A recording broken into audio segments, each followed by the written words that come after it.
21 years ago, when we first started, we met in the old Lewes Public Library. There was Mike Rawle, Dennis Forney, Dave Burton, myself, and George A.T. Smith. Without George's support, encouragement, and participation, we would not be the success we are today. And I wanted to take this opportunity to thank the members of George's family, his friends, his supporters, all of those who knew him, to be with us this morning to pay tribute to this extraordinary public servant.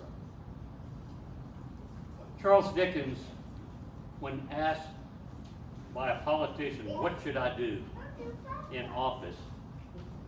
He said, do all the good you can and make as little fuss about it as possible.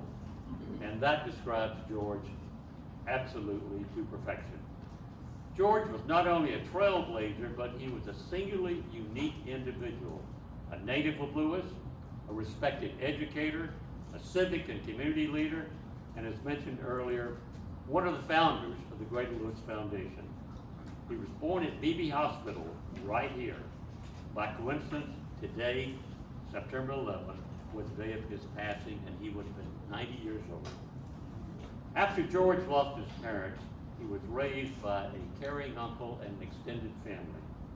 In fact, I think all of the homes along West 4th Street, Park Avenues, always welcomed, fed, nurtured, and cared for George.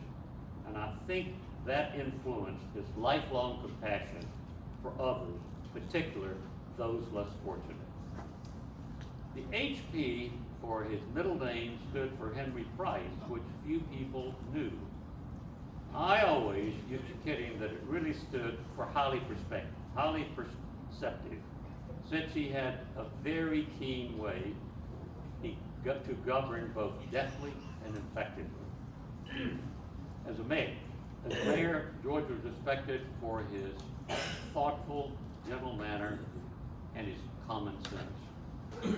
When I asked him about somebody, he said, well, he has got a wall of diplomas and not 1 ounce of common sense. George never missiled people. He always gave straight answers. I once approached George and told him, I said, you know, we've organized a group of people to oppose the development on the canal front property. And I went into great detail, and I said, I'm here to ask if you'll help us and join us. He said, you make a good case, but my answer is no, I cannot do that.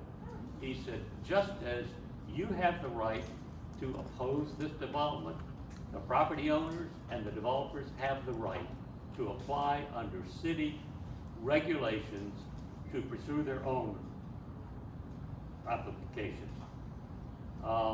He said, I'm sorry that I can't do this, but as you know, I have to govern this city even-handed. But he said, if circumstances change in the future, my door is always open. The developers later, after long and contentious hearings, they withdrew their application. George became a committed supporter of the park, even traveling to Washington to pursue federal funding for it. During the election cycle, George was challenged and asked about the quality of the city council members on the ballot. And people said, well, you know, there's nobody here any good. George responded, well, be a little careful there. He said, the devils you have may be a lot better than the ones you get. One of George's most noteworthy achievements was leading a coalition of business and city council members to reject an effort to build a coal port where Cape Shores now exists. One can only imagine what Lewes would be like today if we had 200 rail hopper cars of coal rolling through downtown Lewes daily. George is remembered by all who knew and worked with him as a genuine, caring, unpretentious person. He was an effective leader. He provided us good governance, all during his tenure on both the council and as mayor. And it is with the greatest, abundant personal pleasure and pride that the Greater Lewes Foundation which he inspired and supported, recognizes, commends, and pays tribute to George H.B. Smith today on the anniversary of his passing. It is now my pleasure to introduce Jim Ford, our mayor. He served with George for many years. He knows him so well, and he and George worked together very closely on many projects, including the Canal Front Park. Jim.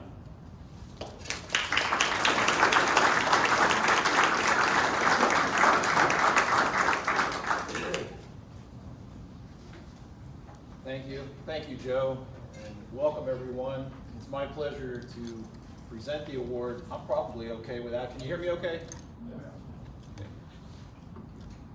To present the award to the Smith family, and I think Joe really hit on the key elements to George, his leadership and his personality, and I just have to add a couple of comments because, you know, as a former mayor, you have to talk a little bit, right?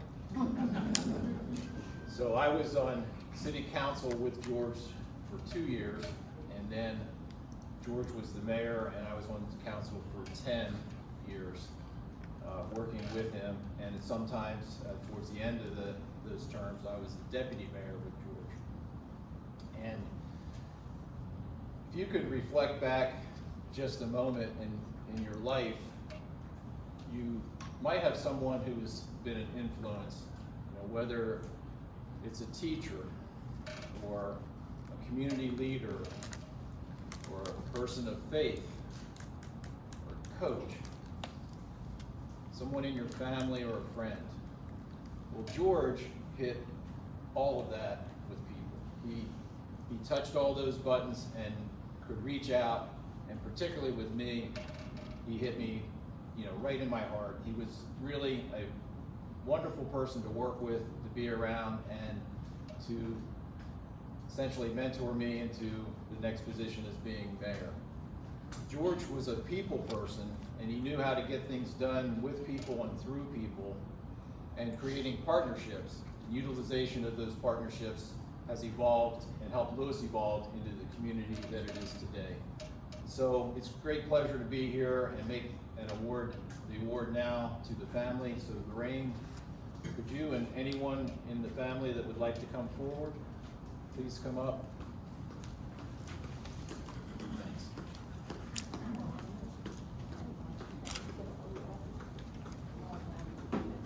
And by the way, it wasn't always all business. We really did have some good times, didn't we?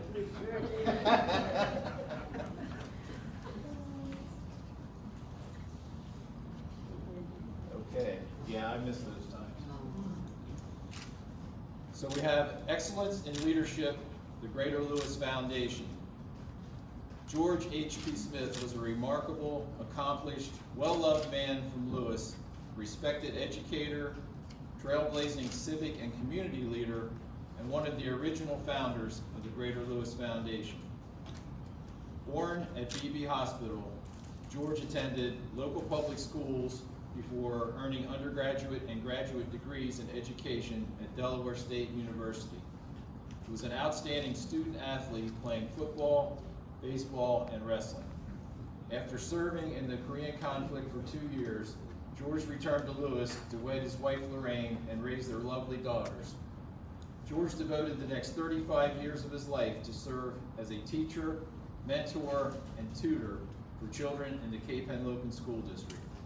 He was a respected community leader on the boards of Beebe Hospital, Sussex County YMCA, Delaware State University, and the Lewes Library. In 1976, George was elected to Lewes City Council, where he served for 18 years before being elected mayor of Lewes, one of the first African Americans to serve in that capacity in Delaware. George was a strong leader, as well as a thoughtful, genuinely caring, and humble person, loved by all who knew and worked with him. His presence in Lewes continues to be respected and deeply missed. Signed, W. Joseph Stewart, Chair, September 11, 2021.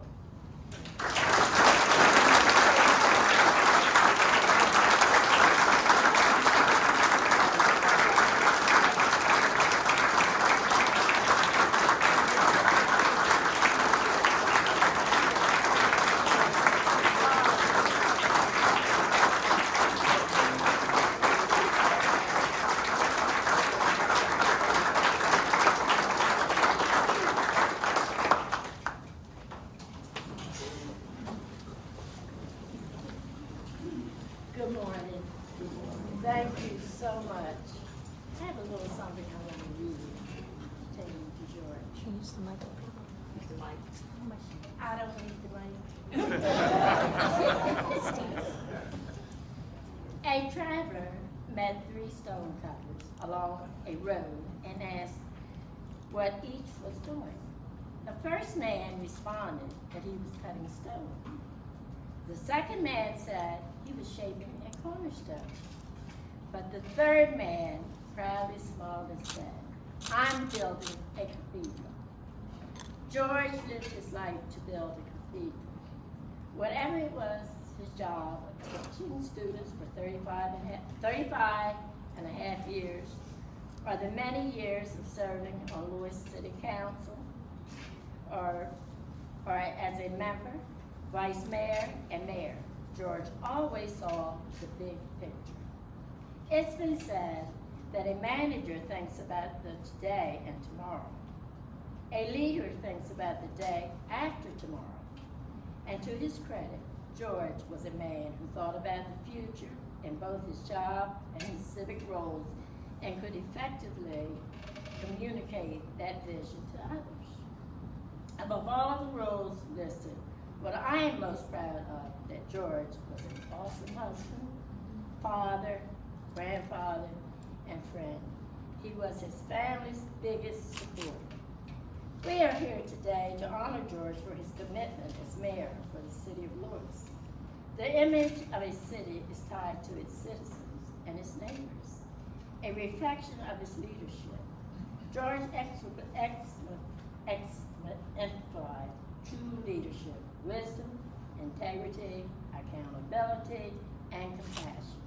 We, the family of the late George H.P. Smith, thank the Lewes Greater Foundation for honoring him today. Thank you so much.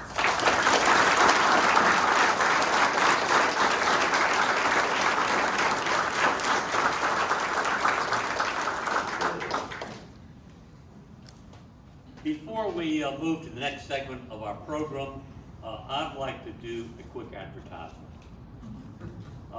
for the George Smith Memorial Scholarship Fund. I don't know if y'all are all familiar with it, but you should. Since it was established in 2006, the Smith Scholarship Endowment has grown to more than $80,000, and it makes 8 to 10 scholarship donations, distributions each year. These gifts have helped 62 local African American students pursue their educational goals, and the stories of some of these students can be found in the handout, which you'll find at the back, and they're quite inspiring. Alexis Maul, who got a grant, has now achieved her degree in nursing. Suprema Burton recently earned her degree in business administration, and so on. And it's really a wonderful way. It's not a donation, it's an investment in the future of the country. Rick Bell, one of our local citizens, has been a strong supporter. Rick, thank you very much. You're welcome. We appreciate that. So any of you who feel inclined to join them, we would welcome you. This is one of the best causes you will find. Thank you. And it's now my pleasure to introduce our mayor, Ted Becker, who will handle the next segment.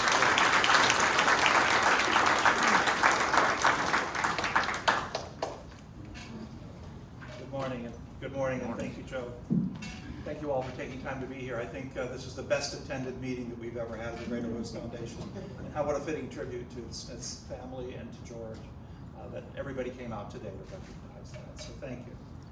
It's been my pleasure as the mayor to work with City Council to establish the African American Heritage Commission, a long overdue recognition of the importance of the African American community in Lewes.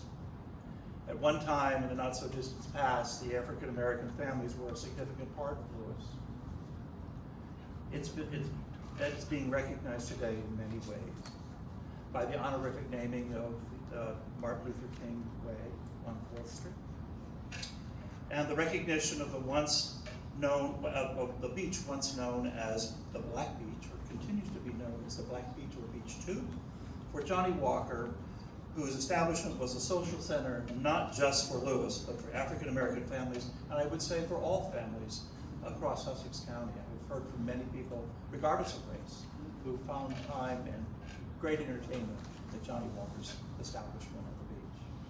I'm also pleased to note that the African American Heritage Commission and the Lewes Historical Society are both devoting significant effort to research and preserve the history of African Americans in Lewes. First, by collecting critical oral histories, and second, by developing a virtual walking tour of former African American neighborhoods in Lewes. The Society is also hosting a seminar on slavery today and has a significant exhibit currently over across the railroad track, or what we call the trail now, of black soldiers from Sussex County. The Greater Lewes Foundation has also recently completed a more focused project to learn more about the historic Harrison Smith Cemetery, also known as the Old AME Church Cemetery on Pilottown Road, which served for over a century as the primary cemetery for black families in Lewes.